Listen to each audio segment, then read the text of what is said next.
നമസ്കാരം. ജ്യോതിഷശ്രീയുടെ പുതിയൊരു അധ്യായത്തിലേക്ക് എല്ലാ പ്രേക്ഷകർക്കും സ്വാഗതം. നിങ്ങളുടെ ആരുടെയെങ്കിലും വീട്ടിൽ ഞാനിവിടെ പറയുന്ന ചെടികൾ വളർന്നു വരുന്നുണ്ടോ? നിങ്ങളുടെ വീട്ടിൽ, നിങ്ങളുടെ വീടിന്റെ മുറ്റത്ത് അല്ലെങ്കിൽ നിങ്ങളുടെ വീടിനോട് ചേർന്ന് ഈ പറയുന്ന ചെടികൾ വളർന്നു വരുന്നുണ്ടോ? അല്ലെങ്കിൽ നിങ്ങൾ വളർത്തുന്നുണ്ടോ? അങ്ങനെയുണ്ടെങ്കിൽ ഈ വീഡിയോ കാണുന്ന ദിവസം തന്നെ നിങ്ങൾ അത് അവിടെ നിന്നും പിഴുത് കളയണം. ഞാൻ ഈ അധ്യായത്തിൽ പറയുന്ന ചെടികൾ വീടുമുറ്റത്തോ വീടിനോട് ചേർന്നോ ഒരിക്കലും ഒരു കാരണവശാലും വളർത്തരുത്. ഞാനിവിടെ പറയുന്ന ചെടികൾ നിങ്ങളുടെ വീടിന്റെ പരിസരത്തുണ്ടെങ്കിൽ അത് ആ വീട്ടിലെ, ആ കുടുംബത്തിലെ സ്ത്രീകൾക്ക് വളരെയേറെ ദോഷം ചെയ്യും. ആ വീട്ടിലെ, ആ കുടുംബത്തിലെ സ്ത്രീകളുടെ കണ്ണുനീര് ഒരിക്കലും തീരില്ല എന്നുള്ളതാണ്. നിങ്ങൾക്ക് എല്ലാം ഉണ്ടെങ്കിലും ഒരിക്കലും മനസമാധാനത്തോടെ, സന്തോഷത്തോടെ കഴിയുവാൻ കഴിയില്ല എന്നുള്ളതാണ്. ഒന്നിനു പിറകെ ഒന്നായിട്ട് നിരവധിയായിട്ടുള്ള പ്രശ്നങ്ങളും ദുഃഖങ്ങളും സങ്കടങ്ങളും കണ്ണീരും വന്നുകൊണ്ടേയിരിക്കും. നിങ്ങൾ എത്ര വലിയ കോടീശ്വരനാണ് എന്ന് പറഞ്ഞാലും ആ വീട്ടിലെ സ്ത്രീകളുടെ ദുഃഖങ്ങൾ, സങ്കടങ്ങൾ, മനോവേദനകൾ ഒരിക്കലും തീരില്ല.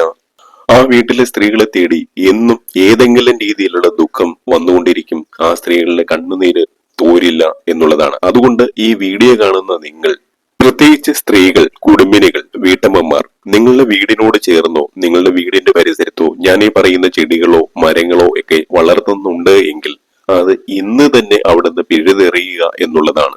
വാസ്തുപരമായിട്ട് നോക്കിയാലും ഒരു വീടിന് ഏറ്റവും ദോഷം ചെയ്യുന്ന ചെടികളാണ് ഞാൻ ഇവിടെ പറയുന്ന 10 ചെടികൾ.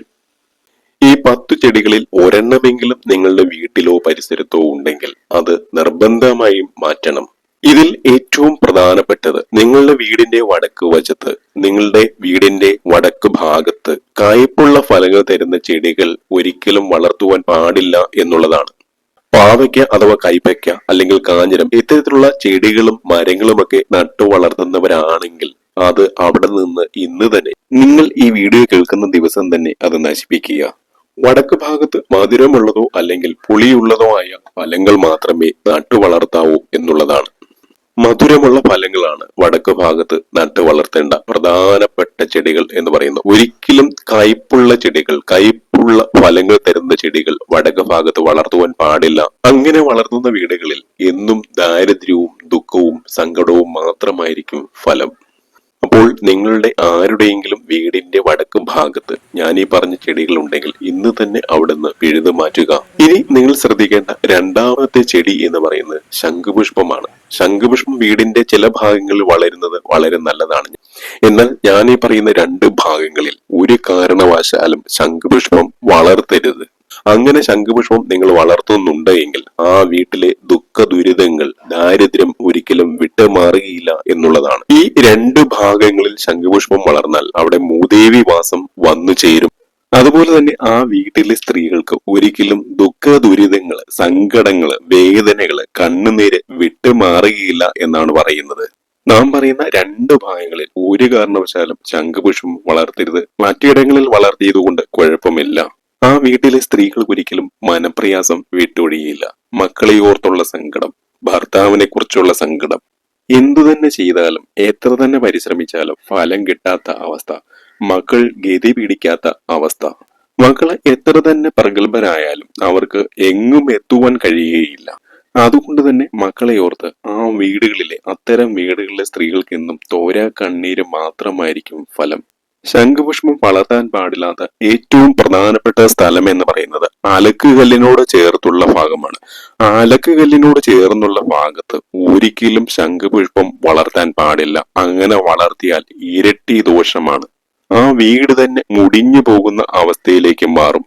വളരെയധികം ശ്രദ്ധിക്കേണ്ട കാര്യമാണ്. ഒരിക്കലും നിങ്ങളുടെ അലക്കുകല്ലിനോട് ചേർന്ന് ശംഖുപുഷ്പം നിൽക്കാൻ പാടില്ല, വളർത്താൻ പാടില്ല. അതുപോലെ തന്നെ നിങ്ങളുടെ ബാത്റൂമിനോട് ചേർന്ന് ഒരിക്കലും ശംഖുപുഷ്പം വളരാൻ പാടില്ല. ഈ വീഡിയോ കാണുന്ന ആരുടെയെങ്കിലും വീട്ടില് ശംഖുപുഷ്പം അലക്കുകല്ലിനോട് ചേർന്നോ അല്ലെങ്കിൽ ബാത്റൂമിന് അടുത്തായോ നിൽപ്പുണ്ടെങ്കിൽ അത് അവിടെ നിന്ന് നശിപ്പിച്ച് കളയുക, അല്ലെങ്കിൽ അത് അവിടെ നിന്ന് പറിച്ച് മറ്റൊരു സ്ഥലത്ത് നടുക. ഈ 2 ഭാഗങ്ങളിലും, അലക്കുകല്ലിനോട് ചേർന്നുള്ള ഭാഗങ്ങളിലും ബാത്റൂമിന് അടുത്തുള്ള സ്ഥലങ്ങളിലും ഒരിക്കലും ശംഖുപുഷ്പം വരാൻ പാടില്ല. അവിടെ മൂദേവി വാസമുള്ള സ്ഥലമാണ്. മൂദേവി വാസമുള്ള സ്ഥലത്ത് ഒരിക്കലും ശംഖുപുഷ്പം വളരാൻ പാടില്ല. ഇതാണ് രണ്ടാമത്തെ കാര്യം. ഇക്കാര്യത്തിൽ യാതൊരുവിധ സംശയവും നിങ്ങൾക്ക് വേണ്ട. അത്തരത്തിൽ എവിടെയെങ്കിലും നിൽപ്പുണ്ടെങ്കിൽ അത് ഇന്ന് തന്നെ നശിപ്പിക്കുക, അല്ലെങ്കിൽ അവിടെ പറിച്ച് നടുക.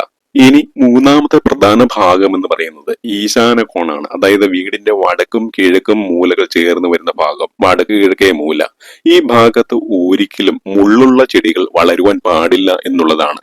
വീടിന്റെ വടക്ക് കിഴക്ക് ഭാഗത്ത് ഒരു കാരണവശാലും കള്ളിമുള്ള്, കള്ളിപ്പാല, റോസാ ചെടികൾ, മുരുക്ക്, മരുത് തുടങ്ങിയ മുള്ളുള്ള ചെടികൾ ഒരു കാരണവശാലും നിങ്ങൾ നട്ടു വളർത്തരുത്. അതവിടെ നിന്നാൽ ആ വീട് മുടിയുക തന്നെ ചെയ്യും. ഈ വീഡിയോ കേൾക്കുന്ന ആരുടെയെങ്കിലും വീട്ടിലെ ഈശ്വര സാന്നിധ്യം നിറഞ്ഞു തുളുമ്പുന്ന ഈശാന കോണിൽ വടക്ക് കിഴക്കേ മൂലയിൽ ഞാനീ പറഞ്ഞ മുൾച്ചെടികൾ ആരെങ്കിലും നട്ട് വളർത്തുന്നുണ്ട് അല്ലെങ്കിൽ വളർന്നു നിൽപ്പുണ്ട് എങ്കിൽ ഇന്ന് തന്നെ അവിടുന്ന് അത് പറിച്ചു കളയുക, അത് നശിപ്പിച്ച് കളയുക. ഒരിക്കലും മുൾച്ചെടികൾ വടക്ക് കിഴക്കേ കോണിൽ പാടില്ല. ഇത്തരത്തിൽ മുൾച്ചെടികൾ വടക്ക് കിഴക്ക് ഭാഗത്തു നിന്നാൽ അത്തരം വീടുകളിലെ സ്ത്രീകൾക്ക് ഒരിക്കലും കണ്ണീര് ഒഴിയുകയില്ല എന്നുള്ളതാണ്. എന്തു തന്നെ നേട്ടമുണ്ടായാലും ആ സ്ത്രീകൾക്ക്, അവിടുത്തെ സ്ത്രീകൾക്ക് എന്നും ദുഃഖദുരിതം മാത്രമായിരിക്കും ഫലം. ജീവിതത്തിൽ എന്തൊക്കെ ഉണ്ടായാലും, പണമുണ്ട് അല്ലെങ്കിൽ മറ്റ് സൗകര്യങ്ങളുണ്ട്, ഇതൊക്കെ ഉണ്ട് എങ്കിലും ആ വീടുകളിലെ സ്ത്രീകൾക്ക് ഒരിക്കലും മനസമാധാനം ഉണ്ടാവുകയില്ല. മാനസിക വിഷമം വിട്ടൊഴിഞ്ഞ ഒരു സമയമേ ഉണ്ടാവുകയില്ല. എന്നും മനസ്സിന് അസ്വസ്ഥതകൾ മാത്രമായിരിക്കും. ഒന്നുകിൽ ഏതെങ്കിലും രീതിയിലുള്ള രോഗങ്ങൾ, അല്ലെങ്കിൽ മക്കളെ കുറിച്ചോർത്തുള്ള ആശങ്കകൾ, മക്കളുടെ ഭാവിയെ കുറിച്ചോർത്തുള്ള ആശങ്കകൾ, രക്ഷപ്പെടാതെ പോകുന്ന മക്കളെ കുറിച്ചുള്ള വിഷമം. അത്തരം വീടുകളിൽ ഒരിക്കലും സ്ത്രീകളുടെ കണ്ണുനീര് തോരില്ല. ഇനി നാലാമത്തെ ചെടികൾ എന്ന് പറയുന്നത് മൊസാന്ത അഥവാ മുസാണ്ട ചെടികളാണ്. പുഷ്പിക്കുന്ന സസ്യങ്ങളിലെ റൂബിയേസി കുടുംബത്തിലെ കുറ്റിച്ചെടിയാണ് ഈ മുസാണ്ട അല്ലെങ്കിൽ മൊസാന്ത എന്ന് പറയുന്നത്. ഈ മുസാണ്ട അഥവാ മൊസാന്ത ചെടികൾ വളർത്തുന്ന വീടുകളിൽ ഒരിക്കലും കടബാധിതകൾ വിട്ടൊഴിയുകയില്ല. കടം കയറി അത്തരം വീടുകൾ നശിച്ചു പോവുക തന്നെ ചെയ്യും. പല സമ്പന്ന വീടുകളിലും ഇത്തരം മുസാണ്ട ചെടികൾ വളർത്താറുണ്ട്. പക്ഷെ ഈ ചെടികൾ നട്ടു വളർത്തിയതിനു ശേഷം അവരുടെ സമ്പത്ത് നശിച്ചു പോയിട്ടുള്ള ചരിത്രം മാത്രമേ നമ്മൾ കേട്ടിട്ടുള്ളൂ. അത്തരം വീടുകൾ സാമ്പത്തികമായി മുടിഞ്ഞു പോകും എന്നുള്ളതാണ്. എത്ര സമ്പത്തുള്ള വീടായാലും ആ വീട്ടിൽ ഇത്തരം ചെടികൾ വളർത്തിയാൽ ആ വീട്ടിലെ സമ്പത്തെല്ലാം ഇല്ലാതാകും, തന്നെ ക്ഷയിച്ചു പോകും എന്നുള്ളതാണ്. പല സമ്പന്ന കുടുംബങ്ങളിലും ഇത്തരത്തിൽ മൊസാന്ത ചെടികൾ നട്ടു വളർത്തിയതിനു ശേഷം പിന്നീട് അവ നശിപ്പിക്കുകയാണ് ചെയ്തിട്ടുള്ളത്. നിങ്ങളുടെ ആരുടെയെങ്കിലും വീടുകളിൽ ഇത്തരം മൊസാന്ത ചെടികൾ ഉണ്ടെങ്കിൽ അത് അവിടെ നിന്ന് നശിപ്പിച്ച് കളയുക, പൂർണ്ണമായിട്ടും നശിപ്പിച്ച് കളയുക. വീടിന്റെ മുൻഭാഗത്ത് മാത്രമല്ല, വീടിന്റെ ഏത് ഭാഗത്തായാലും മൊസാന്ത ചെടികൾ വളർത്താതിരിക്കുന്നത് ഏറ്റവും നല്ലത്. അത് വീടിന്റെ തിരുമുറ്റത്തായാലും വീടിന്റെ മറ്റു ഭാഗങ്ങളിലും ഒരിക്കലും മൊസാന്ത ചെടികൾ വളർത്തരുത്. ഇനി പറമ്പിലാണെങ്കിലും മൊസാന്ത ചെടികൾ നട്ടു വളർത്താതിരിക്കുന്നതാണ് ഏറ്റവും നല്ലത്. അത് എവിടെ നിന്നാലും ആ വീടിന്, ആ സ്ഥലത്തിന്റെ ഉടമയ്ക്ക് ദോഷം ചെയ്യും. അത്തരം വീടുകളിൽ സമ്പത്ത് ഒരിക്കലും നിൽക്കില്ല. അപ്പോൾ ഇതാണ് നാലാമത്തേത്. ഇനി അഞ്ചാമത്തേത് എന്ന് പറഞ്ഞാൽ നമ്മൾ എല്ലാവരും നമ്മുടെ വീടുകളിൽ വളർത്തുന്ന ഒരു ചെടിയാണ് മണി പ്ലാന്റ്. എന്നാൽ ഈ മണി പ്ലാന്റ് നിങ്ങളുടെ ആരുടെയെങ്കിലും വീടിന്റെ വടക്ക് കിഴക്കേ മൂലയില്, വടക്ക് കിഴക്ക് ഭാഗത്ത് ഈ മണി പ്ലാന്റ് വളർത്തുന്നുണ്ട് എങ്കിൽ അത് വളരെ ദോഷം ചെയ്യുന്ന ഒന്നാണ്.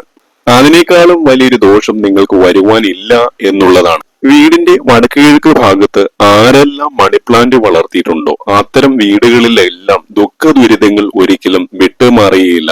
അത്തരം വീടുകളെല്ലാം നശിച്ചു പോയ ചരിത്രം മാത്രമേ ഉള്ളൂ. പലരും സാമ്പത്തിക ഉയർച്ചയ്ക്ക് വേണ്ടി, ധനവരവിന് വേണ്ടി വടക്ക് കിഴക്ക് ഭാഗത്ത് മണി പ്ലാന്റ് വെച്ച് പിടിപ്പിക്കാറുണ്ട്. പക്ഷെ അത് അതിനേക്കാളേറെ ദോഷമാണ് ചെയ്യുന്നത്. മണി പ്ലാന്റ് ഒരിക്കലും വീടിന്റെ വടക്ക് കിഴക്കേ മൂലയിൽ പാടില്ല.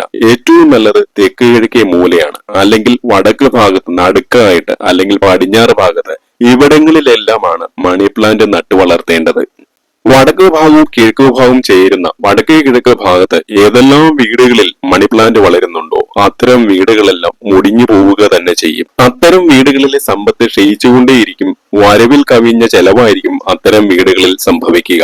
നിങ്ങളിൽ ആരെങ്കിലും വടക്ക് കിഴക്കേ ഭാഗത്ത് മണി പ്ലാന്റ് വളർത്തുന്നുണ്ടെങ്കിൽ അത് അവിടെ നിന്ന് മാറ്റുക. അത് തെക്ക് കിഴക്ക് ഭാഗത്തോ അല്ലെങ്കിൽ വടക്ക് ഭാഗത്ത് മധ്യത്തിലോ പടിഞ്ഞാറ് ഭാഗത്തേക്ക് മാറ്റുക. ഇന്ന് തന്നെ അത് ചെയ്യുക.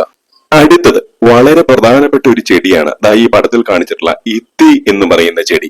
ഇത്തി ഒരിക്കലും നമ്മുടെ വീടിനോട് ചേർത്ത് വളർത്താൻ പാടില്ലാത്ത, വീടിന്റെ പരിസരത്ത് വളർത്താൻ പാടില്ലാത്ത ഒരു ചെടിയാണ് ഇത്തിച്ചെടി എന്ന് പറയുന്നത്.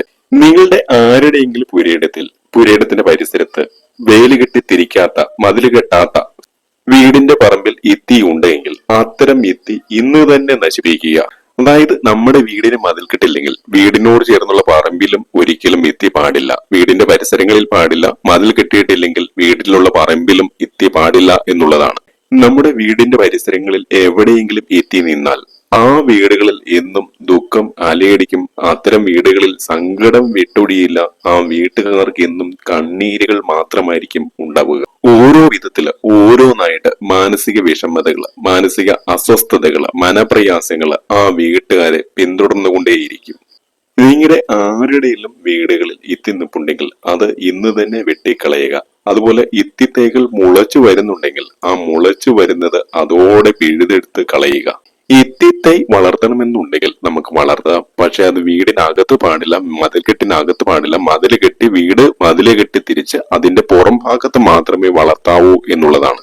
സാധാരണ പക്ഷികളൊക്കെ ഇതിന്റെ കായകള് കൊണ്ടുവന്ന് നമ്മുടെ പറമ്പിലോ വീടിന്റെ പരിസരങ്ങളിലേക്ക് ഇടാം. അങ്ങനെ പൊട്ടിമുളച്ച് ഈ തൈകൾ ഉണ്ടാവും. അത്തരത്തിൽ തൈകൾ ഉണ്ടാവുകയാണെങ്കിൽ അത് വെട്ടിക്കളയുക. നമ്മുടെ വീടിനോട് ചേർന്നുള്ള ഭാഗങ്ങളിൽ ഒരിക്കലും ഇത്തി വളരാൻ പാടില്ല. അങ്ങനെ വളർന്നാൽ ഞാൻ ആദ്യം പറഞ്ഞതുപോലെ ദുഃഖ ദുരിതങ്ങൾ നമ്മളെ വിട്ടു പോവുകയില്ല. അടുത്തത് നിങ്ങളുടെ വീടിന്റെ കന്നിമൂലയിൽ ഒരിക്കലും വളരാൻ പാടില്ലാത്ത 3 ചെടികളാണ്. ഞാൻ ഈ പറയുന്ന 3 ചെടികൾ ഒരിക്കലും വീടിന്റെ കന്നിമൂലയിൽ വളരാൻ പാടില്ല, അത് വളർത്താൻ പാടില്ല. അങ്ങനെ കന്നിമൂലയിൽ ഈ 3 ചെടികൾ വളർന്നാൽ ഇരട്ടി ദോഷമാണ്, മഹാദോഷമാണ് ആ വീടിന് ഉണ്ടാവുക.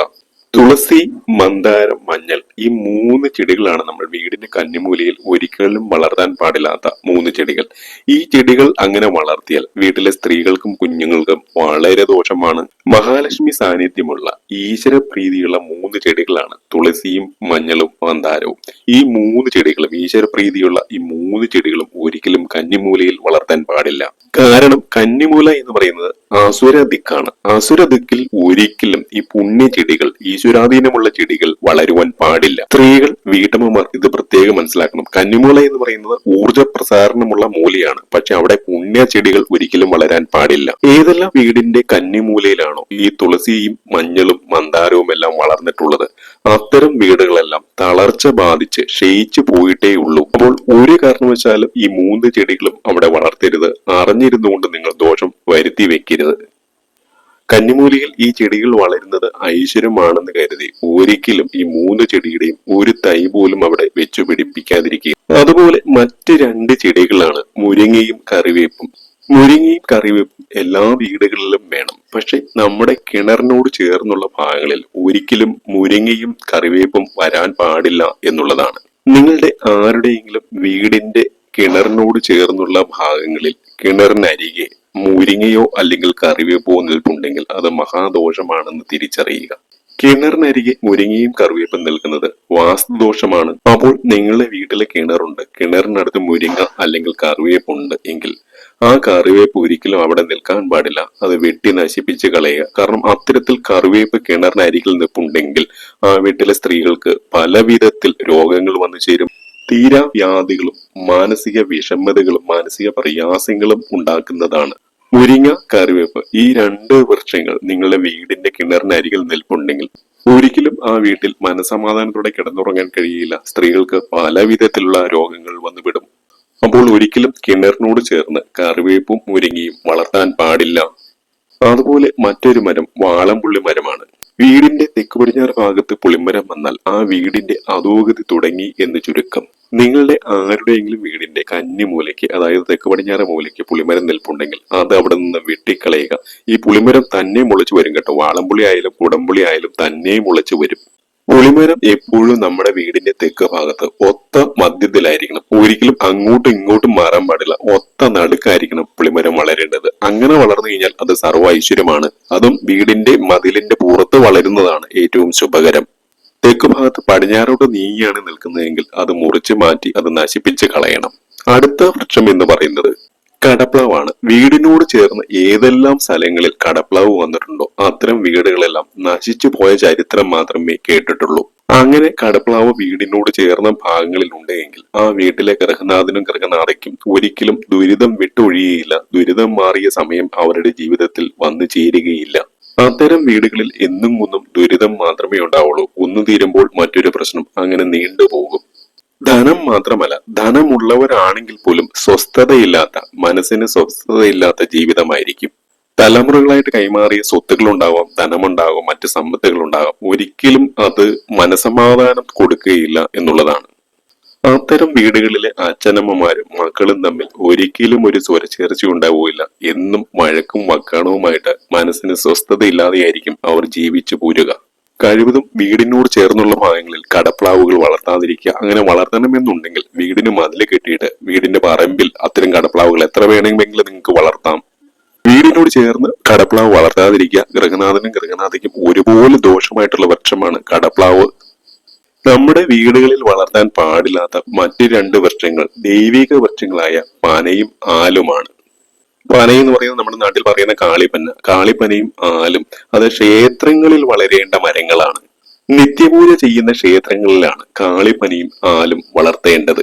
നിങ്ങളുടെ വീടിനോട് ചേർന്ന് കുടുംബക്ഷേത്രമോ കാവോ ഒക്കെ ഉണ്ടെങ്കിൽ അവിടെ ഈ രണ്ട് വൃക്ഷങ്ങൾ വളരുന്നത് കൊണ്ട് കുഴപ്പമില്ല. പക്ഷെ നിങ്ങളുടെ വീടിന്റെ പരിസരങ്ങളിൽ ഒരിക്കലും ഈ രണ്ട് വൃക്ഷങ്ങളും വളർത്തുവാൻ പാടില്ല. അത്തരത്തിൽ ക്ഷേത്രമോ കാവോ ഉണ്ടെങ്കിൽ അവിടെ അത് വളർത്താം. കാരണം അവിടെ വെച്ചാരാധനയുണ്ട്, ഈശ്വര ചൈതന്യവും ഉണ്ട്, അവിടെ വളർത്താം. പക്ഷെ അത്തരം കാവുകളോ ക്ഷേത്രങ്ങളോ ഇല്ലാത്ത വീടുകളോട് അനുബന്ധിച്ച് ഈ വൃക്ഷങ്ങൾ വളരുവാൻ പാടില്ല. ക്ഷേത്രത്തിന്റെ അല്ലെങ്കിൽ കാവിന്റെ സാമീപ്യം ഇല്ലാത്ത വീടുകളിൽ തനിയെ വളർന്നതാണെങ്കിൽ പോലും ഈ പനയും കാളിപ്പനയും ആലും ഒരിക്കലും വളരാൻ പാടില്ല. അങ്ങനെ ഇവ രണ്ടും വളരുന്ന വീടുകളിൽ ഒരിക്കലും ഒരു എഴുന്നേറ്റം ഉണ്ടാവുകയില്ല, ഒരു ഉയർച്ച ഉണ്ടാവുകയില്ല. എന്നും ഒരു മ്ലാനത മാത്രമായിരിക്കും അവിടങ്ങളിലെ കുടുംബാംഗങ്ങൾക്ക് ഉണ്ടാവുക. എപ്പോഴും ഒരു സങ്കടം, ഒരു ദുഃഖഭാരം മൂടി നിൽക്കുന്ന അവസ്ഥ. ഇതായിരിക്കും പനയും ആലും നമ്മുടെ വീടുകളിൽ വളർന്നാലുള്ള അവസ്ഥ. മറ്റൊന്ന്, ഒരുപാട് വീടുകളിൽ വളർത്തുന്ന നാരകമാണ്. നാരകം ഏത് വീടിനോട് ചേർന്നാണോ വളരുന്നത് അത്തരം വീടുകളിൽ കടം കയറും എന്നുള്ളതാണ്. നാരകം നട്ടിടം മുടിഞ്ഞ ചരിത്രം മാത്രമേ വാസ്തു ചരിത്രത്തിൽ ഉണ്ടായിട്ടുള്ളൂ. നമ്മുടെ വീടുകളിൽ നാരകമുണ്ടെങ്കിൽ വീട്ടിലെ സമ്പത്ത് ക്ഷയിക്കും എന്ന് സാരം. നാരകം നടണമെന്നുള്ളവർ വീടിന്റെ പറമ്പിൽ നട്ടുള്ളൂ, ഒരു ദോഷവുമില്ല. പക്ഷെ 5-10 സെന്റ് സ്ഥലം വാങ്ങി നമ്മൾ ഒരു വീട് പണിത് ആ വീടിനോട് ചേർന്നോ അല്ലെങ്കിൽ രാവിലെ നമ്മൾ ഒരു വഴിക്ക് പോകാനായിട്ട് ജോലിക്ക് പോകാനായിട്ട് ഇറങ്ങുമ്പോൾ അത് കാണുന്ന രീതിയിൽ നാരകം കണി കണ്ടുകൊണ്ട് പോകുന്ന രീതിയിലോ നാരകം വളർത്തുന്നവരുണ്ടെങ്കിൽ അത് നിങ്ങളുടെ വീട്ടുമുറ്റത്ത് നിന്ന്, നിങ്ങളുടെ വീടിന്റെ പരിസരത്ത് നിന്ന് പറിച്ചു കളയുക, നശിപ്പിച്ച് കളയുക. മറ്റൊന്ന് ഇലവാണ്. നമ്മുടെ വീടിനോട് ചേർന്ന് ഒരിക്കലും ഇലവ് വളർത്തരുത്. ഇലവ് വീടിനോട് ചേർന്ന് വരുന്നത് ആരോഗ്യപരമായിട്ട് നമുക്ക് പ്രശ്നം വരും. കാരണം അതിന്റെ പൊടിയും മറ്റും ആരോഗ്യ പ്രശ്നങ്ങൾ ഉണ്ടാക്കുന്ന ഒന്നാണ്. വീടിന്റെ മതിൽക്കെട്ടിനുള്ളിലോ അല്ലെങ്കിൽ വീടിന്റെ പരിസരത്തോ ഒരിക്കലും ഇലവ് വളർത്തരുത്. വീടിന്റെ സമീപത്ത് ഇലവ് ഉണ്ടെങ്കിൽ അത് വാസ്തുപരമായിട്ടും വളരെയേറെ ദോഷം ചെയ്യുന്നതാണ്. അങ്ങനെ ഒന്നുണ്ട് എങ്കിൽ അത്തരം ഇലവ് നിങ്ങൾ നശിപ്പിച്ച് കളയുക. അടുത്തത് ബോൺസായി ചെടികളാണ്. ഈ ചിത്രത്തിൽ കാണുന്ന ബോൺസായി ചെടികൾ ഒരുപാട് പേര് വീട്ടുമുറ്റത്തും എല്ലാം വളർത്തുന്ന ഒന്നാണ് ബോൺസായി ചെടികൾ. ഫ്ളാറ്റുകളിലും വീടുകളിലും താമസിക്കുന്ന ഒരുപാട് പേർ ക്യാഷ് കൊടുത്ത് ഇത്തരം ബോൺസായി ചെടികൾ വാങ്ങി വെക്കാറുണ്ട്. വളർച്ചയെ മുരടിപ്പിക്കുന്ന ഒന്നാണ് ബോൺസായി ചെടികൾ. ഈ ലോകത്തിലുള്ള സർവ്വ വാസ്തുശാസ്ത്രങ്ങളും പറയുന്നത് ബോൺസായി ചെടികൾ വീട്ടിനുള്ളിൽ, ഫ്ളാറ്റിനുള്ളിൽ വളർത്തുന്നത് ആ വീട്ടിലെ പ്രതികൂല ഊർജം ഉണ്ടാക്കും, ആ വീട്ടിൽ നെഗറ്റീവ് എനർജി ഉണ്ടാക്കും എന്നുള്ളതാണ്. ഫ്ളാറ്റായാലും വീടായാലും ആ വീട്ടിലെ കുടുംബാംഗങ്ങളെ, പ്രത്യേകിച്ച് യുവാക്കളെ ബാധിക്കുന്ന, യുവാക്കളുടെ വളർച്ചയെ മുരടിപ്പിക്കുന്ന ഒന്നായിരിക്കും ബോൺസായി ചെടികൾ വളർത്തുന്നത്. ഒരിക്കലും വീടുകളിൽ വെച്ച് ബോൺസായി ചെടികൾ വളർത്തരുത്. അവിടുത്തെ കുഞ്ഞുങ്ങൾക്ക്, അവിടുത്തെ കുട്ടികൾക്ക് മഹാദോഷമായിരിക്കും അത്. ബോൺസായി ചെടികൾ വളർത്തുന്നത് തന്നെ മുരടിപ്പിച്ചാണല്ലോ. അതുകൊണ്ട് തന്നെ ആ കുടുംബാംഗങ്ങൾക്കും അതേപോലെ മുരടിപ്പ് ഉണ്ടാകും. ഇത് കണ്ടുകൊണ്ട്, ഈ ബോൺസായി ചെടികൾ കണ്ടുകൊണ്ട് രാവിലെ ജോലിക്കും മറ്റു കാര്യങ്ങൾക്കൊക്കെ വീടുകളിൽ നിന്ന്, ഫ്ളാറ്റുകളിൽ നിന്ന് ഇറങ്ങിത്തിരിക്കുന്നവർക്ക് ആ ജീവിതത്തിൽ എന്നും കഷ്ടകാലം മാത്രമായിരിക്കും, എന്നും മനപ്രയാസമായിരിക്കും. ആ ജോലിയിൽ തന്നെ ഒരു കാലത്തും ഗതി പിടിക്കുകയില്ല എന്നാണ് പറയുന്നത്. അപ്പോൾ ഒരു കാരണവശാലും വീടിന്റെ തിരുമുമ്പിലോ അല്ലെങ്കിൽ വീടിനകത്തോ ഹാളിലോ ഒന്നും ബോൺസായി ചെടികൾ വളർത്തരുത്. ഞാനിപ്പോൾ ഏകദേശം 10ലധികം ചെടികളുടെ കാര്യം പറഞ്ഞു. ഈ 10ലധികം ചെടികൾ, ഈ പറഞ്ഞ ചെടികൾ നിങ്ങൾ സൂക്ഷ്മമായിട്ട് നോക്കുക. അത്തരം ചെടികൾ ഉണ്ടെങ്കിൽ നിങ്ങൾ അത് നിങ്ങളുടെ വീടുകളിൽ നിന്ന്, വീടിനകത്തായാലും പുറത്തായാലും അത് നശിപ്പിക്കുക. എല്ലാവർക്കും നല്ലൊരു ദിവസം നേർന്നുകൊണ്ട് മറ്റൊരു അധ്യായത്തിൽ കാണുന്നതുവരെ എന്റെ എല്ലാ പ്രിയ പ്രേക്ഷകർക്കും ഹൃദയപൂർവ്വം നന്ദി, നമസ്കാരം.